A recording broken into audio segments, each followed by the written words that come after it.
Hello and welcome to Wise Exotics. Today we'll be doing a discussion topic of Veitchii Bario. This will be a derived video off of the Veitchii discussion video prior, so if you have not watched that, I would highly recommend to go give that a watch. Now, Veitchii are carnivorous Nepenthes that is found throughout Borneo in various locations such as Host Mountain, Batabuli, Mayu Basin, Murad, and of course the village of Bario.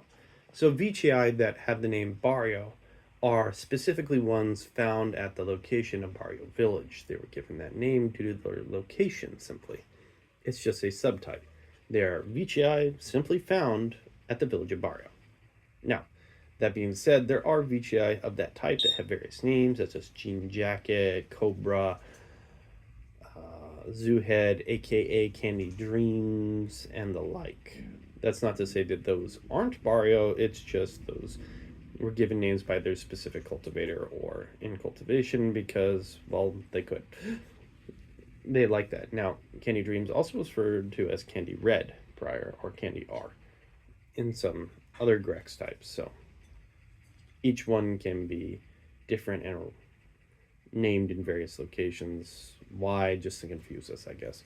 Now, Exotica plant also has a pure Bario series, which is the M Exotica plant. I'm not too sure of the K being a pure Bario, or if it is a Bario. They tend to have different traits.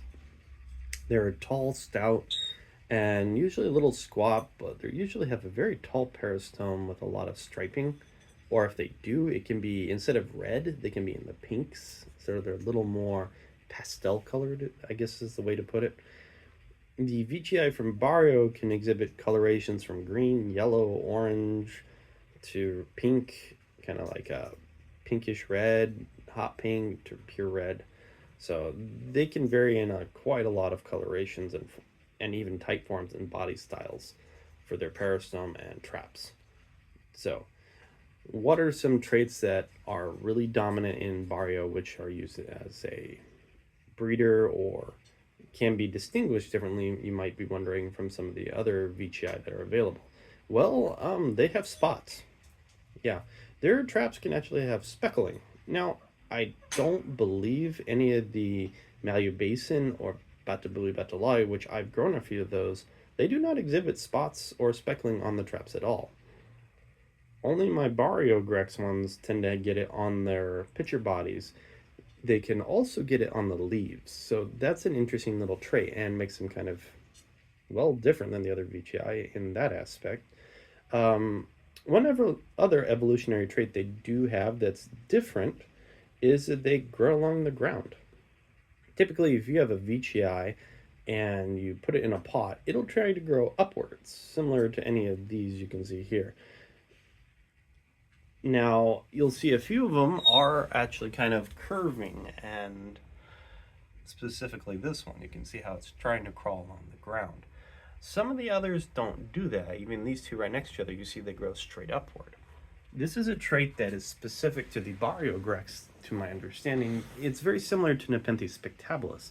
It is a ground-crawling adaptation. Instead of using their branches and limbs to crawl up a tree, they'll initially, if they land on the ground, crawl along the ground, then locate a tree, then begin the wrapping around method. Similarly seen in Mayu Basin and Batabuli Batalai, though those ones can be a little more bushy and have a different evolutionary trait also. So, that being said, there isn't really much more beyond that and the speckling that makes them kind of unique. All the Veitchii can be pretty colorful or have no color in their peristomes other than yellow or green. So you can see a lot of variance no matter what location they're from. It's just the Bario are the most plentiful, honestly, within cultivation because they were the most poached. That's the honest truth of it. There are a lot of them that are very spectacular because they were all grown by one specific guy and he sold those to various nurseries or black market style the world over. So, majority of the Barios that we enjoy are direct descendants of ones he poached from the wild. That's the honest truth. They can have various coloration. They're quite beautiful, but it's very sad to know about their darker origins that made their way into our homes, you know? Anyway, I hope this video finds you well, and if you have any other requested grex types, I can go do some research on them.